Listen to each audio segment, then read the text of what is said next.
नमस्कार मित्रों।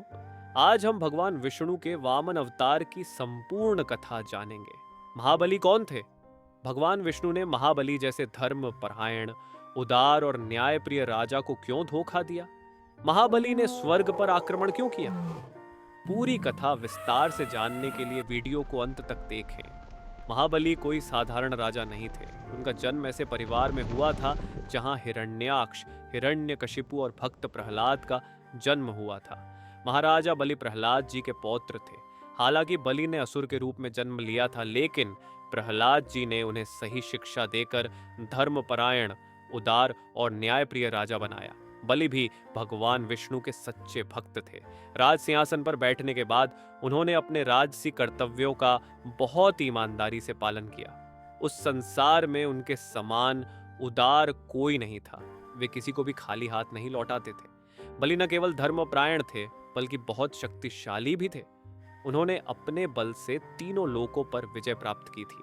हालांकि बलि ने देवताओं से दुश्मनी जताने के लिए स्वर्ग पर आक्रमण नहीं किया था, बल्कि एक क्षत्रिय राजा के रूप में विस्तार की नीति अपनाई थी।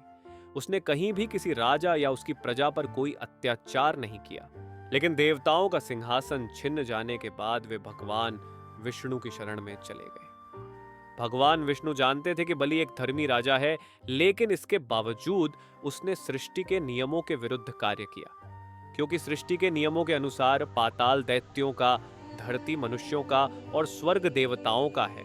लेकिन बलि ने देवताओं के स्वर्ग पर अधिकार कर लिया था। इसलिए वह बलि को सबक सिखाना चाहता था, दंड नहीं। इसलिए भगवान विष्णु ने देवी अदिति और राशि कश्यप के पुत्र के रूप में जन्म लिया। भगवान के इस अवतार को वामन अवतार कहा जाता है। एक दिन महाबली ने एक महान यज्ञ का आयोजन किया। वामन देव वहां पहुंचे और बलि से भिक्षा मांगी। महाराज बलि ने उनसे पूछा, हे ब्राह्मण देव, बताइए आपको क्या चाहिए? वामन देव ने उत्तर दिया कि केवल 3 पग भूमि। बलि को थोड़ा आश्चर्य हुआ और उन्होंने वामन देव से कहा, ठीक है, आप जहां चाहें वहां से 3 पग भूमि ले लीजिए। उसी क्षण वहां एक चमत्कार हुआ। वह ब्राह्मण बालक क्षण भर में विशाल हो गया। बौना बालक विष्णु के ब्रह्मांडीय रूप में विस्तारित हो गया। फिर अपने पहले कदम से उसने पाताल समेत धरती को नापा। दूसरे कदम से उसने स्वर्ग को नाप लिया और फिर उसने पूछा, हे राजा, मैं अपना तीसरा कदम कहां रखूं? महाबली को भगवान की दिव्य योजना समझ में आ गई। वह मुस्कुराया और भक्ति भाव से अपना सिर झुकाते हुए बोला, इसे मेरे सिर पर रख दीजिए प्रभु। विष्णु ने बहुत ही कोमलता से अपने पैर महाबली के सिर पर रखे और महाबली को सुतल के राज्य में ले गए। वहां उन्होंने उसे पाताल का राजा बनाया और उसके राज्य की व्यक्तिगत रूप से रक्षा करने का वचन दिया। साथ ही भगवान विष्णु ने महाबली को अमृता प्रदान की और उसे साल में एक बार अपने लोगों से मिलने के लिए वापस आने का आशीर्वाद दिया। उस दिन को केरल में ओणम के रूप में मनाया जाता है। आज के लिए बस इतना ही।